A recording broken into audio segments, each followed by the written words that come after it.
Okay. I see a different screen right now. Is it? Now, hold on. No, I see a mountain. Yeah, Yeah. go ahead. Okay, how to love God?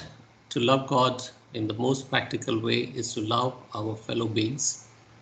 If we love, if we feel love for, if we feel for others in the same way as we feel for our dear ones, we love God.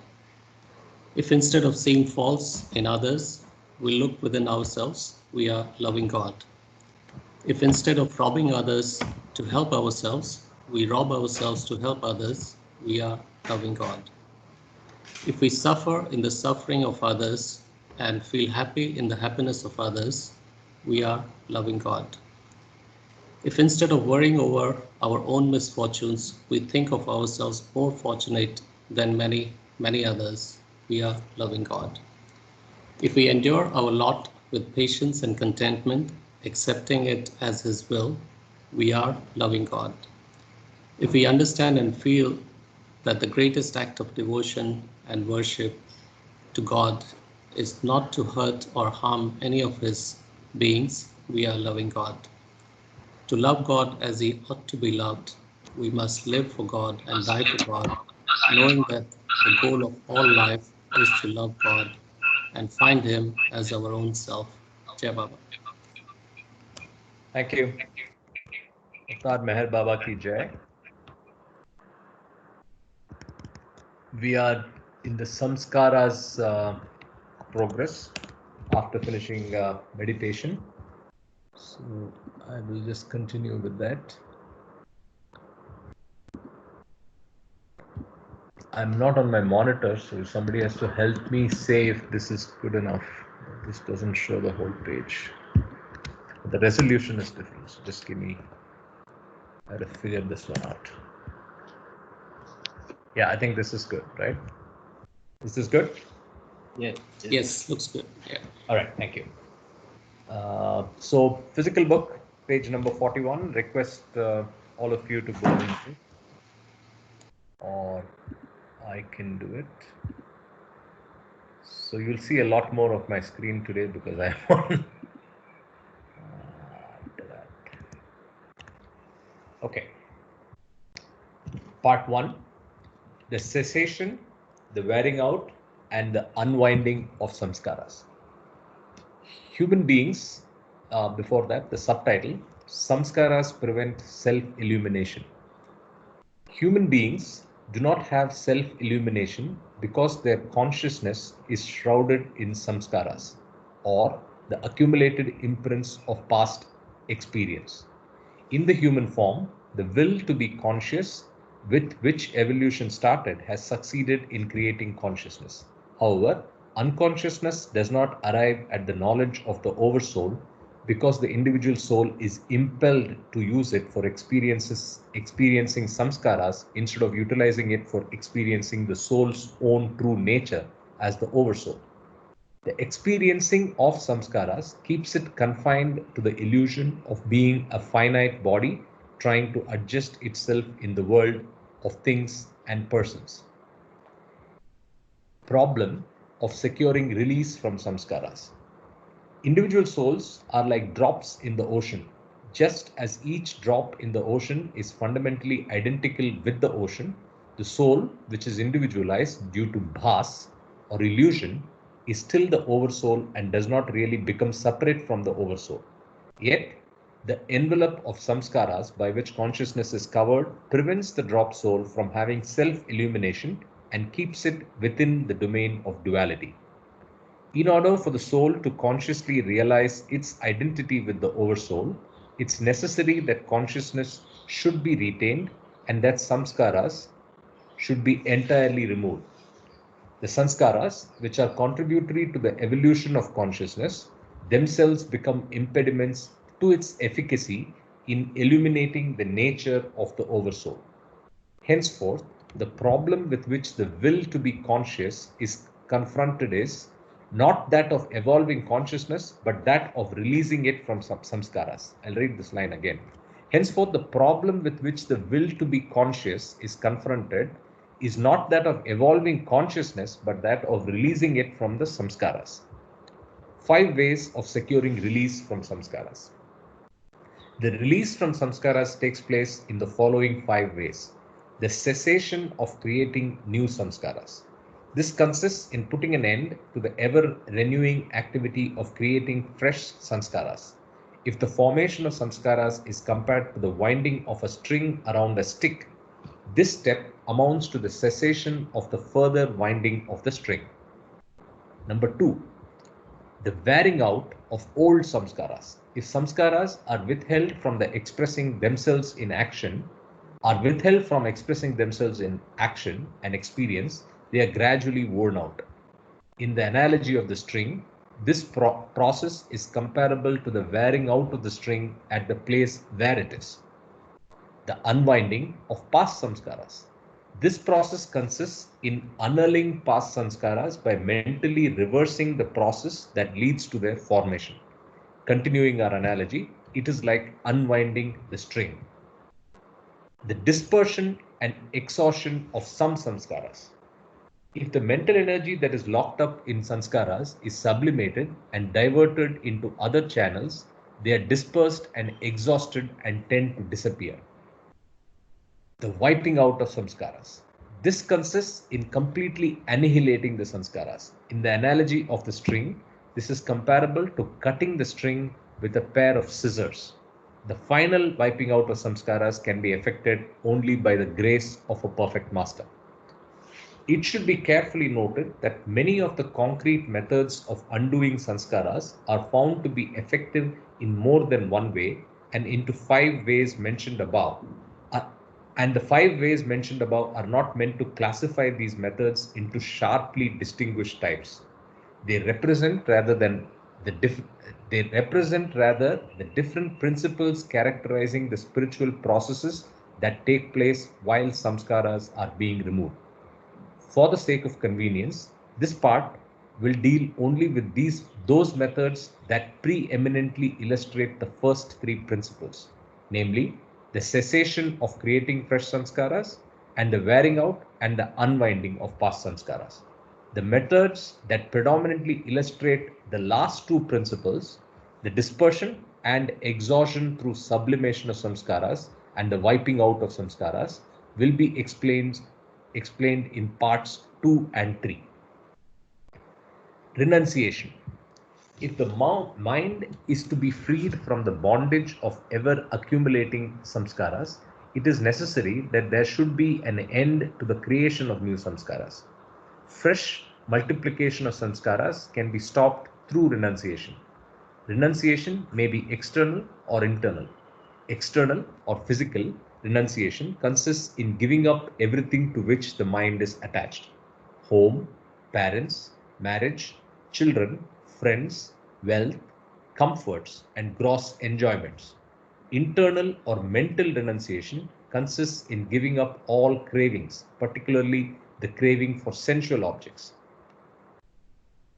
Though external renunciation in itself is not necessarily accompanied by internal renunciation, it often paves the way for internal renunciation. Spiritual freedom consists in internal renunciation and not in external renunciation. But external renunciation is a great aid in achieving internal renunciation. The person who renounces his possessions disconnects himself from everything that he had or has. This means that the things he renounces are no longer a source of fresh samskaras. He thus takes an important step towards emancipating himself from his samskaras by putting an end to the process of forming new samskaras. This is not all that is achieved through external renunciation. With the renouncing of everything, he also renounces his past bindings. The old samskaras connected with his possessions get detached from his mind, and since they are withheld from expressing themselves, they get worn out. For most persons, external renunciation creates a favorable atmosphere for wearing out of samskaras. An individual who possesses wealth and power is exposed to a life of indulgence and extravagance. His circumstances are more favorable for temptations. Man is mostly what he becomes by being chopped, chiseled, and shaped by the sculptor of environment. Whether or not he can surmount his surroundings depends upon his strength of character. If he is strong, he remains free in his thought and action, even in the midst of action and reaction with his environment. If he is weak, he succumbs to its influence. Even if he is strong, he is likely to be swept off by his feet by a powerful wave of the collective mode of life and thought. It is difficult to withstand the onslaught of a current of ideas and avoid falling prey to circumstances. If he resists the circumstances, he is likely to be carried away by some wild wave of collective passion and get caught up in modes of thought that he is unable to renounce. Though it is difficult to resist and overcome these influences and surroundings, it is easier to escape from them. Many persons live a chaste and straightforward life if they were not surrounded by luxuries and temptations. The renunciation of all superfluous things helps the wearing out of samskaras and is therefore contributory to the life of freedom. Solitude and fasting. The two important forms of external renunciation that have special spiritual value are solitude and fasting. Withdrawal of oneself from the storm and stress of the multifarious worldly activities and occasional retirement into solitude are valuable for wearing out the samskaras connected with the gregarious instinct. But this is not to be looked upon as a goal in itself. Like solitude, fasting also has great spiritual value. Eating is satisfaction, fasting is denial. Fasting is physical when food is not taken, in spite of the craving for the enjoyment of eating. It is mental when food is not taken for its delights and attachments, but merely for survival of the body. External fasting consists in avoiding direct contact with food in order to achieve mental fasting. Food is a direct necessity of life, and its continued denial is bound to be disastrous to health. Therefore, external fasting should be periodical and only for a short time. It has to be continued till there is complete victory over the craving for food. By bringing into action the vital forces to withstand the craving for food, it is possible to free the mind from attachment to food. External fasting has no spiritual value when it is undertaken with the motive of securing the health of the body or for the sake of self-demonstration. It should not be used as an instrument for self-assertion. In the same way, it should not be carried to the extreme until the body is reduced to its limits. Self-mortification through prolonged fasting does not necessarily promote freedom from the craving for food. On the contrary, it is likely to invite a subsequent reaction toward a life of extravagant indulgence in food. If, however, external fasting is undertaken in moderation and for spiritual purposes, it facilitates the achievement of internal fasting. When external and internal fasting are wholehearted and faithful, they bring about the unwinding of the samskaras connected with the craving for food. Penance. The unwinding of many other sanskaras can be brought about through penance. This consists in augmenting and expressing the feeling of remorse an individual feels after realizing that he has done some wrongful act. Repentance consists in mentally reviving the wrongs with severe self-condemnation. It is facilitated by availing oneself of the different circumstances and situations that stir up penance, or by remaining vulnerable during periods of emotional outbursts, or by deliberate efforts to recall the past incidents with a remorseful heart and acute disapproval. Such penance unwinds the samskaras that are responsible for the action. Self-condemnation accompanied by deep feeling can negate the sanskaras of anger, greed, and lust. Suppose a person has done irreparable wrong to someone through uncontrolled greed, anger, or lust. sometime or other, he is bound to have the reaction of self-killing remorse, and experience the pricks of conscience. If at this time he vividly realizes the evil for which he was responsible, the intensity of emotional awareness by which it is accompanied consumes the tendencies for which he stands self-condemned. Self-condemnation sometimes expresses itself through different forms of self-mortification. Some aspirants even inflict wounds on their body when they are in a mood of penitence, but such drastic expression of remorse must be discouraged as a general usage. Some Hindu aspirants try to cultivate humility by making it a rule to fall at the feet of everyone whom they meet. To those of strong will and stable character, penance can bring the desired good effect through self-humiliation, which unwinds and eradicates the different sanskaras connected with good and bad actions. Others, who might be feeble in their willpower, also derive benefit from penance if they are under sympathetic and loving direction. When penance is carefully nourished and practiced, it inevitably results in the mental revocation of undesirable modes of thought and conduct, and makes one amenable to a life of purity and service. It should, however, be carefully noted that there is always the danger in penance that the mind might dwell too long upon the wrongs done, and thus develop the morbid habit of wailing and weeping over petty things.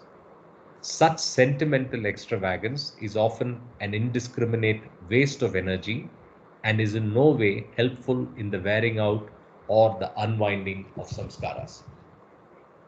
Penance should not be like the everyday repentance that follows everyday weaknesses.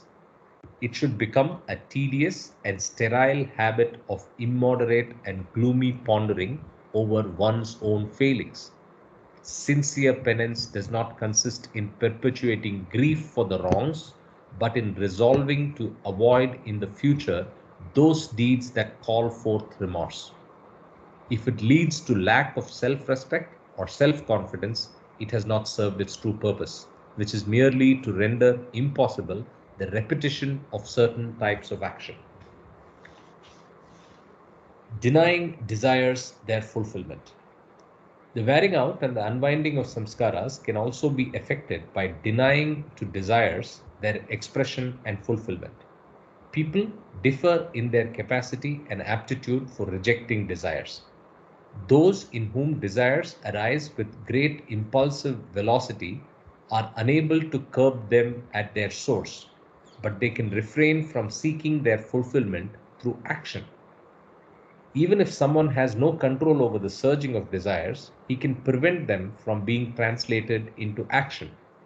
Rejection of desires by controlling actions avoids the possibility of sowing seeds of future desires. On the other hand, if a person translates his desires into action, he may spend up and exhaust some impressions, but he is creating fresh impressions during the very process of fulfilling the desires, and is thus sowing seeds for future desires, which in their turn are bound to demand their own satisfaction. The process of spending up or exhausting impressions through expression and fulfillment does not in itself contribute towards securing release from samskaras. When desires arise and their release into action is barred, there is plenty of opportunity for spontaneous cogitation about these desires. This cogitation results in the wearing out of the corresponding samskaras. It should be noted, however, that such spontaneous cogitation does not bring about the desired result if it takes the form of mental indulgence in the desires. When there is a deliberate and wanton attempt to welcome and harbor the desires in the mind, such cogitation will not only have no spiritual value but may itself be responsible for creating subtle samskaras. Cogitation should be accompanied by any conscious sanction for the desires that arise in consciousness, and there should not be any effort to perpetuate the memory of these desires. When desires are denied their expression and fulfillment in action, and are allowed to pass through the intensity of the fire of a cogitative consciousness that does not sanction them, the seeds of these desires are consumed. The rejection of desires and the inhibition of physical response effect in time an automatic and natural negation of the past samskaras. Rejection of desires is a preparation for desirelessness or the state of non-wanting, which alone can bring about true freedom. Wanting is necessarily binding, whether it is fulfilled or not. When it is fulfilled, it leads to further wanting and thus perpetuates the bondage of the spirit. When it is unfulfilled, it leads to disappointment and suffering, which through their samskaras fetter the freedom of the spirit in their own way.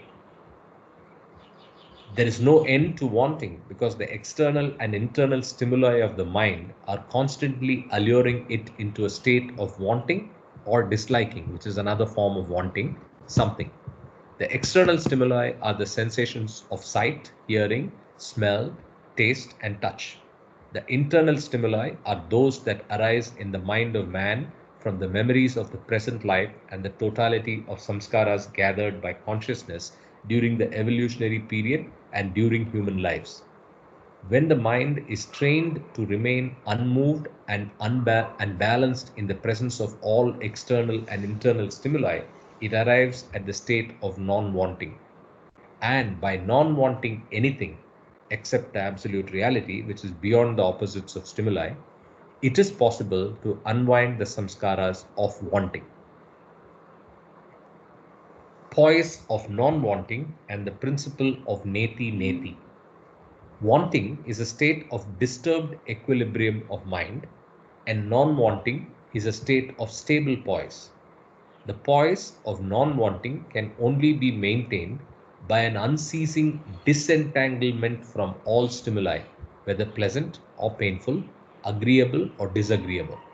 In order to remain unmoved by the joys and sorrows of this world, the mind must be completely detached from the external and internal stimuli.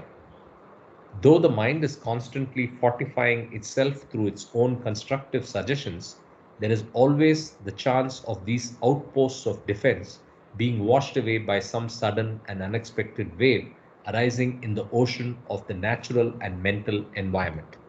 When this happens, you may for a time feel completely lost, but the attitude of non-attachment can keep you safe. This attitude consists in the application of the principle of neti neti, not this, not this. It implies constant effort to maintain a watchful detachment in relation to the alluring opposites of limited experience. It is not possible to deny only the disagreeable stimuli and remain inwardly attached to the agreeable stimuli. If the mind is to remain unmoved by the onslaughts of the opposites, it cannot continue to be attached to the expressions of agreeable stimuli and be influenced by them. The equipoise consists in meeting both alternatives with complete detachment. Negative element in all aspects of asceticism. The yes meaning of the positive samskaras can only be annulled through the negative assertion of no. This negative element is necessarily present in all aspects of asceticism as expressed through renunciation, solitude, fasting, penance, and withholding desires from fulfillment, and non-wanting. The happy blending of all these methods and attitudes creates a healthy form of asceticism in which there is no toil or exertion. But to ensure all this, the negative element in them must come naturally without giving rise to any perversions or further limitations. Trying to coerce the mind to a life of asceticism is of no use. Any forcible adjustment of life on ascetic lines is likely to stunt the growth of some good qualities. When the healthy qualities of human nature are allowed to develop naturally and slowly, they unfold the knowledge of relative values and thereby pave the way for a spontaneous life of asceticism. Whereas any attempt to force or hasten the mind towards an ascetic life is likely to invite reaction. The process of being freed from some attachments is often accompanied by the process of forming some other new attachments. The grossest form of attachment is that which is created toward the world of objects.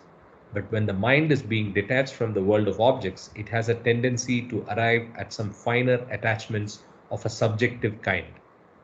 After the mind has succeeded in cultivating a certain degree of detachment, it might easily develop that subtle form of egotism which expresses itself through aloofness and a superior air. Detachment should not be allowed to form any nucleus upon which the ego could fasten itself, and at the same time, it should not be an expression of one's inability to cope with the storm and stress of worldly life. The things that limit pure and infinite being should be given up through an attitude of immense strength, which is born of purity and enlightenment, and not from a sense of helplessness in the face of strife and struggle. Further, true detachment does not consist in clinging to the mere formula of neti neti, which sometimes becomes an obsession of the mind without any deep felt longing for enlightenment. Such interest in a mere formula of negation often exists side by side with an inward dwelling on the temptations. Detachment can be integral and wholehearted only when it becomes an inseparable part of one's nature. Negative assertion of no is the only way of unwinding the positive samskaras gathered through evolution and human lives. Although this process does destroy the positive samskaras, it results in the formation of negative samskaras, which in their own way condition the mind and create a new problem. This title is Negative Samskaras Must Also Disappear Before Enlightenment. The assertion of no has to be sufficiently powerful to effect the eradication of all the physical, subtle, and mental samskaras. But after it has served its purpose, it has to be ultimately abandoned. The finality of spiritual experience does not consist of bare negation. To bring it under a negative formula is to limit it by its means of an intellectual concept. The negative formula has to be used by the mind to decondition itself, but it must be renounced before the ultimate goal of life can be attained. Thought has to be made use of in order to overcome the limitations set up by its own movement. But when this is done, it has to itself be given up. This amounts to the process of going beyond the mind, and this becomes possible through non-identification with the mind or its desires. To look objectively upon the body as well as thoughts and lower impulses is to get established in blissful detachment and to negate all sanskaras. This means freeing the soul from its self-imposed illusions like I am the body, I am the mind, or I am desire, and gaining ground towards the enlightened stage of I am God, Anal Haq, or Aham Brahmasmi. This is the end of part 1 of removal of samskaras. This is a fascinating chapter, and I think it breaks down and clarifies and also gives you a series of steps that one can take to unravel and start the process of removal of the first 3 types of samskaras. With that, I open for questions and comments. Jai Baba. I think this is the secret code that Baba has revealed in this chapter for the sanskaric issues that all of us we are discussing in various chapters. That's the main aim: removal of sanskaras, and Baba is giving us the code, secret code. That's really beautiful. Very beautiful. Jai Baba. Jai Baba. Jai Baba. Any questions on the types and the techniques, neti, negation, renunciation, penance. Go ahead. Regarding Neti, till now I was using Yes. that as discarding. This is not God. This is not God. To arrive at the actual realization. But this has been clearly made to understand that to remove sanskaras also you have to use the same technique of not this, not this, or I don't want this, I don't want this, something like that. Fascinating, isn't it? Because that's exactly what hit me. Because in the Vedic text, Neti refers to the process of negation of alternates and propositions and hypotheses till you reach the eventual hypothesis of what is God. So you keep Yes. saying no, no, no, this is not God, this is not God, and go to the end.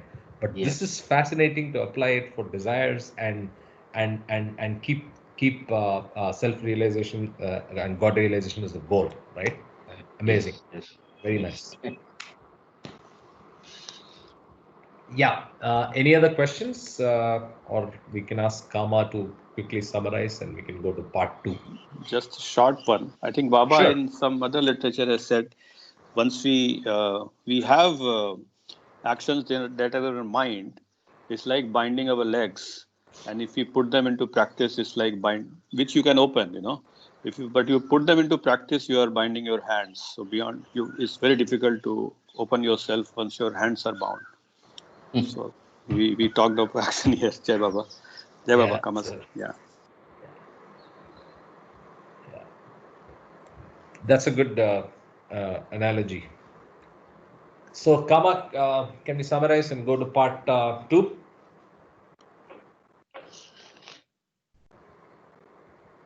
Kama. Have you got the mute bug? I don't know if some of you have got the mute bug. That's a Teams bug which crops up once in a while. You'll not be able to mute or unmute yourself repeatedly. You'll almost break your device. So the only solution I have seen is I disconnect from the call and come back. So Yeah, it happened to me yesterday. so that's a mute bug that's there in all devices. So maybe Kama's got it. Last time, 2 or 3 days back, he told me later that that's what happened. Then I told him the only way is get out and come back in. Maybe he's got it again. He's cleaning his sanskara, I think.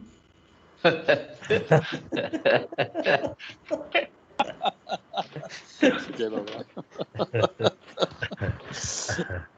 Yeah.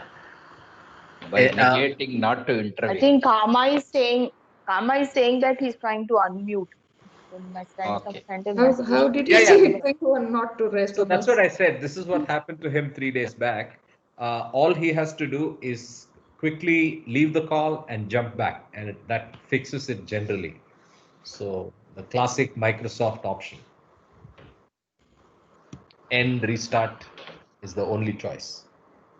Take a new life. Get a Kit Kat. Get a Kit Kat. Okay, so if Kama He's telling, please go ahead to the next chapter. Yeah, he can text right on the chat here. Yeah, Kama, why don't you chat? You can chat. The chat works right here, so you can chat here as well. Thank you, Kama. So I'll go ahead with part 3 then. Part 2. Part 2. Removal of samskaras. Page number is missing. 49. Part 49 on the physical book. The dispersion and exhaustion of samskaras. Negation of samskaras attained through control. At the end of part 1, the methods of removing samskaras are explained that depend chiefly on the principle of negating the positive samskaras, which also veil the truth from consciousness and prevent self-illumination, for which the whole creation came into being. Request all of you to go on mute. All these methods of negating the positive samskaras are ultimately based upon the control of the body and mind. Control of the habitual tendencies of the mind is much more difficult than control of physical actions. The fleeting, okay, I'll just go ahead and do it.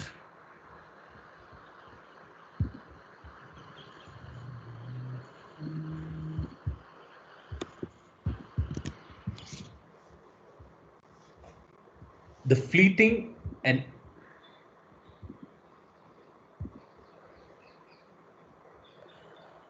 okay. Though control might be difficult at the beginning, through sincere effort, it gradually becomes natural and easy to achieve. Control is deliberate and involves effort as long as the mind is trying to decondition itself through the removal of samskaras. But after the mind is released from the samskaras, control becomes spontaneous because the mind is then functioning in freedom and understanding. Such control is born of strength of character and health of mind, and it invariably brings with it freedom from fear and immense peace and calmness. The mind, which appears feeble when it is wanton and uncontrolled in its functioning, becomes a source of great strength when it is controlled. Control is indispensable for the conservation of mental energy and the economical use of thought force for creative purposes. True control, a creative readjustment in the light of true values. However, if control is purely mechanical and aimless, it defeats its own purpose, which is to make possible the free and unconditioned functioning of the mind. Control that has true spiritual value does not consist in the mechanical repression of thoughts and desires, but is the natural restraint exercised by perception of positive values discovered during the process of experience. True control is therefore not merely negative. When some positive values come within the focus of consciousness, their claims for being expressed in life generate mental responses that ultimately remove all the tendencies obstructing a free and full expression of those values. Thus, the tendencies for lust, greed, and anger are removed through an appreciative recognition of the value of a life of purity, generosity, and kindness. The mind, becoming accustomed to certain habits of thought and response, does not find it easy to adjust itself to these new claims of its own perceptions, owing to the inertia caused by the impressions of previous modes of thought and conduct. This process of readjustment in the light of true values takes the form of what we call controlling the mind. This control is not a mechanical or forcible twisting of the mind. It is an effort of the mind to overcome its own inertia. It is fundamentally creative and not negative in its purpose. For it is an attempt of the mind to arrive at self-adjustment in order to release the expression of the true values of life. Dispersion and exhaustion of samskaras. Creative control becomes possible because the source of light is within everyone. And though self-illumination is prevented by the veil of samskaras, it is not all darkness even within the boundaries of ordinary human consciousness. The ray of light consists of a sense for true values and guides man onward with varying degrees of clarity according to the thickness of the veil of samskaras. The process of the negation of samskaras is at the same time the process of understanding true values. Spiritual progress is thus characterized by the dual aspect of renouncing the false values of samskaras in favor of the true values of understanding. The process of replacing lower values by higher values is the process of sublimation, which consists in diverting the mental energy locked up in the old samskaras toward creative and spiritual ends. When this energy locked up in the samskaras is thus diverted, they get dispersed and exhausted. Process of sublimation sustained by unfailing interest. The method of sublimation is the most natural and effective method of breaking through the grooves of old samskaras and has all the special advantage of having an unfailing interest for the aspirant at all stages. The method of mere negation without any substitution is sometimes likely to be boring and may seem to lead to vacuity. But the method of sublimation consists in replacing lower values with higher ones and is therefore full of absorbing interest at every stage, bringing an ever-increasing sense of fulfillment. Mental energy can be sublimated into spiritual channels through meditation, selfless service for humanity, and devotion. Meditation, its nature and purpose. Meditation is deep and constant concentration upon an ideal object. In such concentration upon an ideal object, the person is conscious only of the object of meditation, completely forgetting the mind as well as the body. Thus, no new sanskaras are formed, and old ones are dispersed and exhausted through the mental activity of dwelling on the object of concentration. Finally, when the sanskaras completely disappear, the soul as individualized is dissolved in the intensity of concentration and is merged in the ideal object. Forms of meditation. There are many forms of meditation according to the aptitude of different persons. The imaginative genius of persons who have to labor hard is often dried up due to overwork. For such persons, the form of meditation most suitable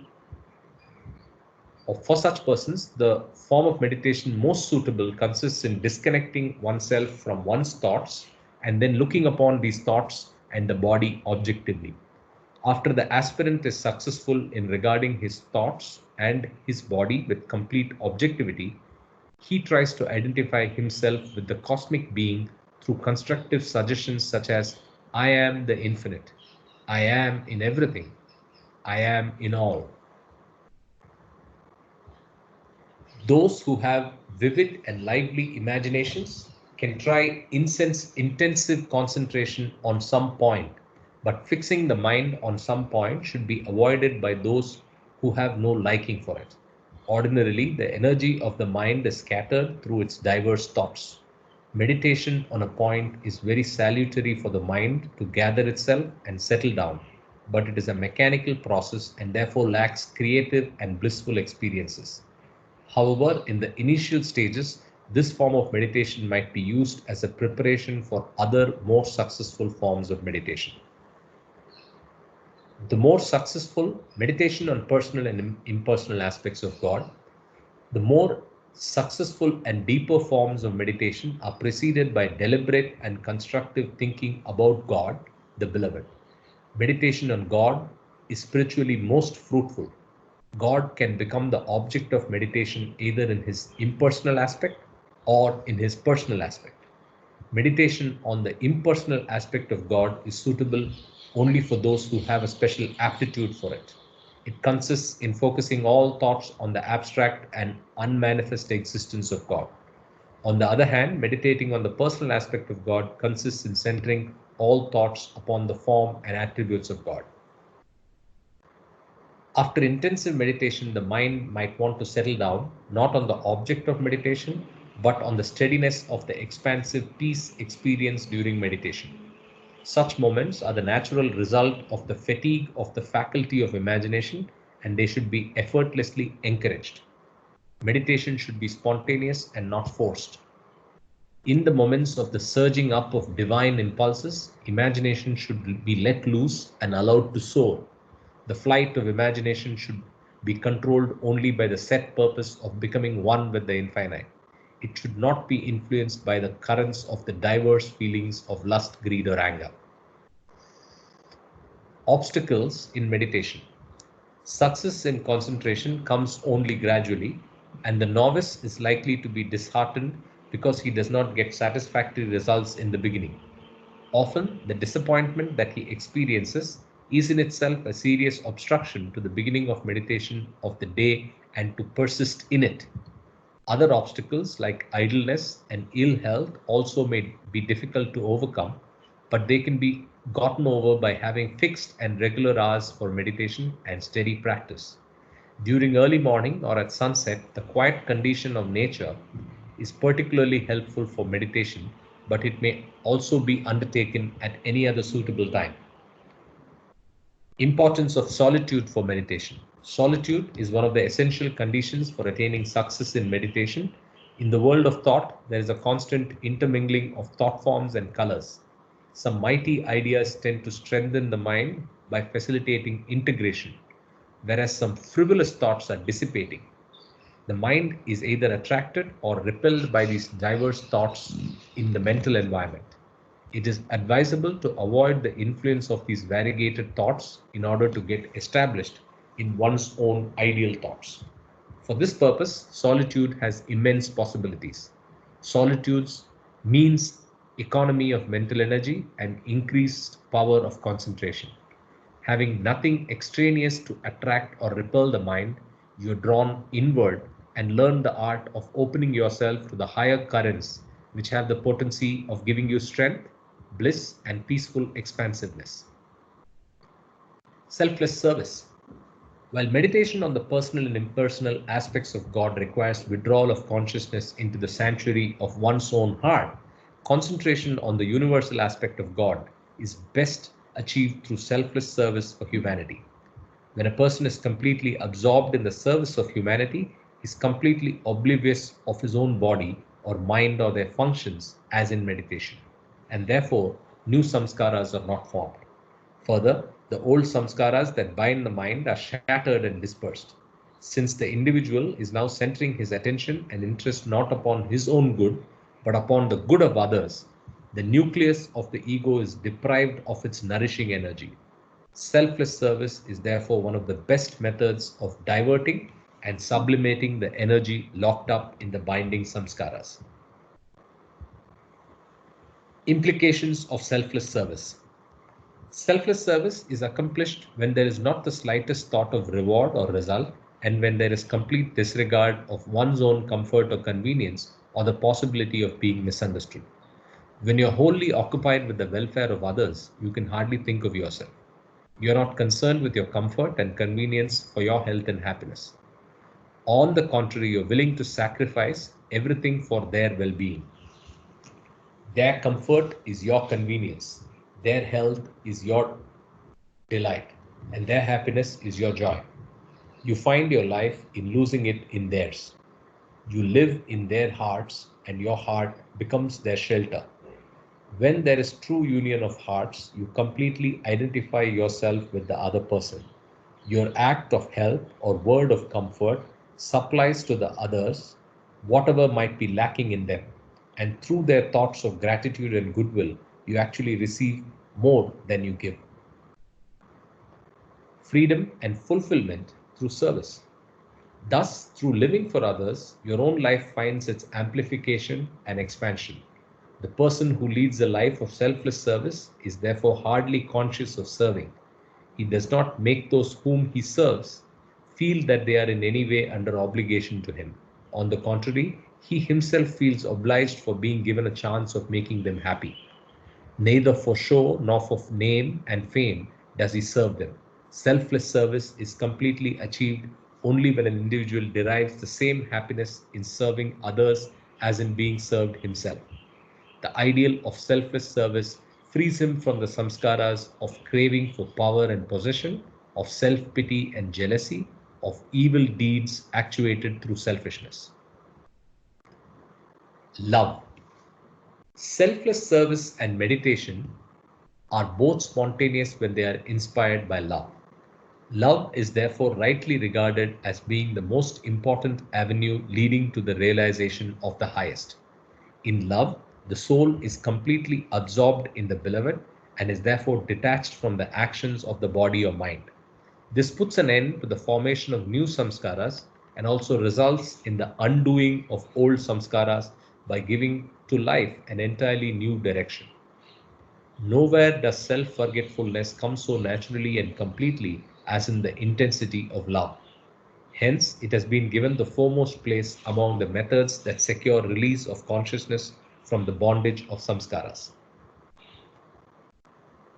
Purifying efficacy of love. Love comprehends in itself the different advantages belonging to other paths leading to emancipation, and is in itself the most distinguished and effective path. It is at once characterized by self-sacrifice and happiness. Its uniqueness lies in the fact that it is accompanied by an exclusive and wholehearted offering to the beloved without admitting the claims of any other object. Thus, there is no room for the diversion of mental energy, and concentration is complete. In love, the physical, vital, and mental energies of man are all gathered up and made available for the cause of the beloved, with the result that this love becomes a dynamic power. The tension of true love is so great that any foreign feeling that might intervene is at once thrown out. The expulsive and purifying efficacy of love is unparalleled. Love is present throughout creation. There is nothing unnatural or artificial about love. It exists from the very beginning of evolution. At the inorganic stage, it is crudely expressed in the form of cohesion or attraction. It is the natural affinity that keeps things together and draws them to each other. The gravitational pull exercised by the heavenly bodies upon each other is an expression of this type of love. At the organic stage, love becomes self-illumined and self-appreciative and plays an important part from the lowest forms like the amoeba to the most evolved form of human beings. When love is self-illumined, its value is intensified by its conscious sacrifice. Love expressed through conscious sacrifice. The sacrifice of love is so complete and ungrudging that it has all to give and nothing to expect. The more it gives, the more it wants to give, and the less it is aware of having given. The stream of true love is ever increasing and never failing. Its simple expression is its simple giving over. The complexities of the beloved are a concern of its best attention and care. Endlessly and remorselessly, it seeks to please the beloved in 1,000 ways. It does not hesitate to welcome the suffering in order to satisfy but one wish of the beloved or to relieve the beloved of the slightest pain of neglect or indifference. The lover would gladly pine and perish for the sake of the beloved. Careworn and tormented, love waits not to attend to the very body that houses and nourishes it. It brooks no compromise, and the beloved is the concern of the lover's lifetime. The tabernacle of love bursts under unmanageable restlessness and gives birth to streams of love and supreme sweetness until the lover breaks through his limitations and loses himself in the being of the beloved. When love is deep and intense, it is called bhakti or devotion. In its initial stages, devotion is expressed through symbol worship, supplication before the deities, reverence and allegiance to the revealed scriptures, or the pursuit of the highest through abstract thinking. In its more advanced stages, devotion expresses itself as interest in human welfare and the service of humanity, love and reverence for saints, and allegiance and obedience to a spiritual master. These stages have their relative values and relative results. Love for a living perfect master is a unique stage of devotion, for it eventually gets transformed into Parabhakti or divine love. I think I will stop here. Oh, it's almost done. Okay. Parabhakti is not merely intensified bhakti. It begins where bhakti ends. At the stage of Parabhakti, devotion is not only single-minded, but it is accompanied by extreme restlessness of the heart and a ceaseless longing to unite with the beloved. This is followed by lack of interest in one's own body and its care, isolation from one's own surroundings, and utter disregard for appearances or criticism, while the divine impulses of attraction to the beloved become more frequent than ever. This highest phase of love is most fruitful because it has as its object the one who is love incarnate and who can, as the supreme beloved, respond to the lover most completely.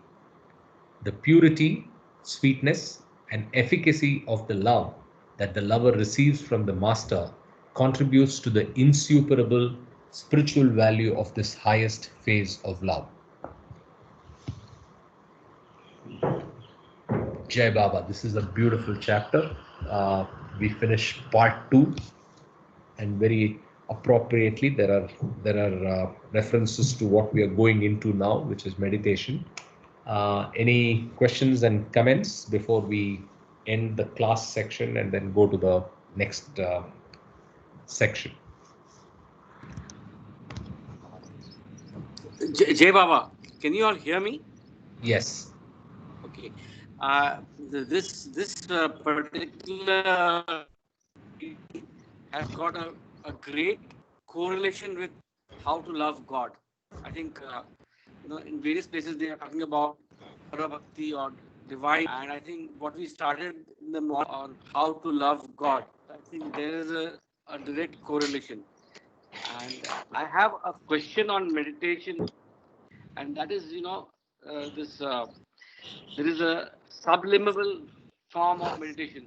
So whether listening to some divine music or instrumental music while doing meditation, can that be treated as subliminal? And because it helps, personally, it helps me for meditation. So this was a question. Anybody?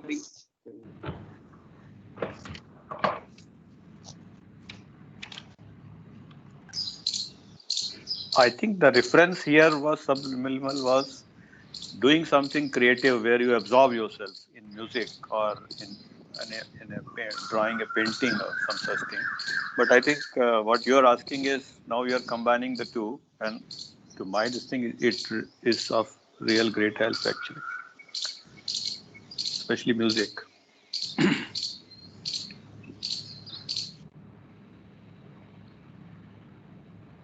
Jai Baba, I want to add something here. I think most of this subliminal music which is available are tuned to certain frequencies. And when we do meditation, we're trying to reach a certain frequency. So that's all there is to it. In Kama's words, it would be like another scaffolding. So yeah, if it is useful, please use it for some time, but eventually it will wear out. Okay. Fair point. Good one. Fair point. Yeah, Jai Baba. Yeah. I would like to suggest that initially, if we can start with a guided meditation, I think that would really help to get on to the next level. I would suggest that.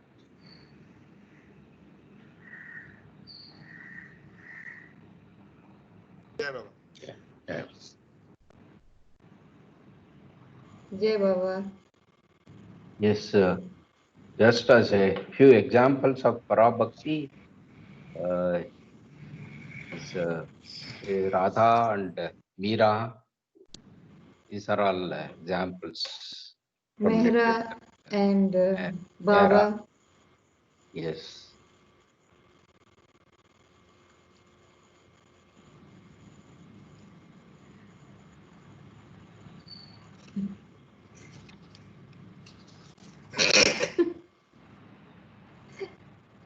Jai Baba, where is everybody? No, I was out for a few seconds and I'm back now. Good, so, like you back. So everybody started before the class. Yeah, your birds have been starting long time ago. Jai Baba. I want to visit Jamnagar only for these birds, you know. Oh, you must come. There are all sorts of birds here. Yeah, Jai Baba. So, were there any more questions or comments? Did Kama successfully unmute himself? Yes, I am unmuted. Okay, so, good. Again, as they say, Microsoft sucks, S-U-C-K-S, since the time they started. But somehow, it's part of the journey, Yeah. That incompetent company like Microsoft can be so powerful. But anyway, I think that, these 3 chapters, we have done part 1, part 2, and tomorrow we'll be doing part 3. As somebody mentioned, that these are very important chapters because these are very practical applications for our day-to-day life. In fact, my observation is that discourses is, in a clinical sense, is about dissolving sanskaras, and I think there was a point mentioned about, Anal Haq and Neti. if you really look at the whole God Speaks discourses from a macro point of view, what we are seeing is that human beings already have full and developed, fully developed consciousness, but it's polluted with, contaminated with sanskaras.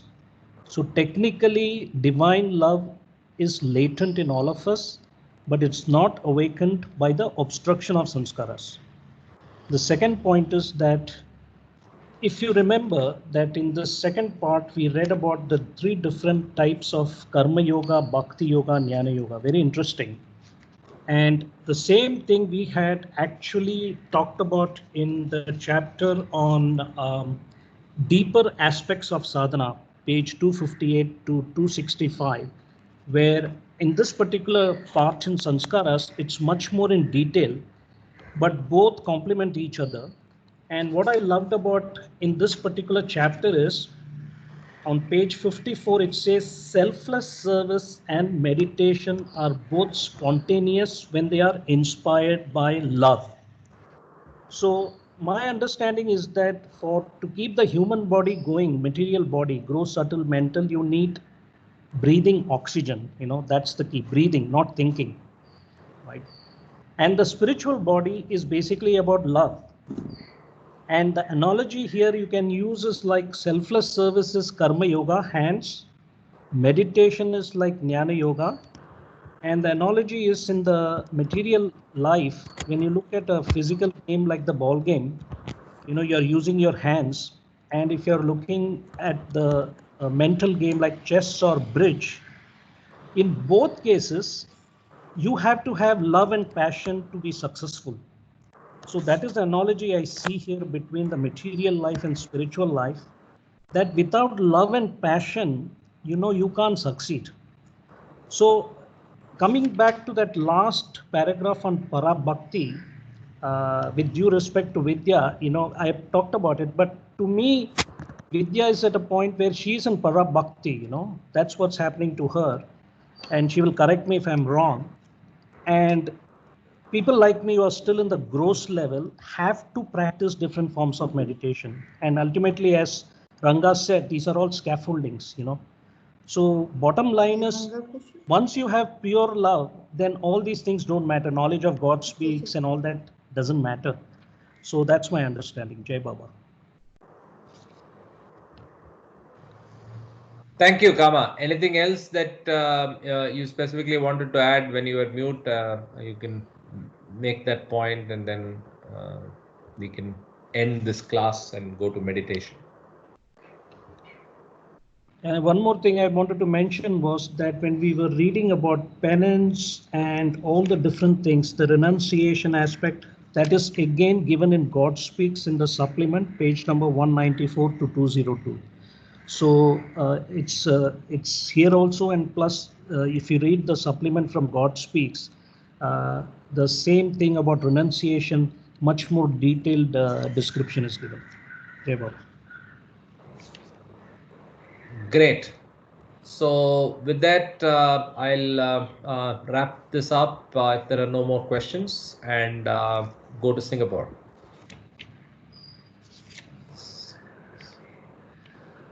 Jai Baba. Jai Baba.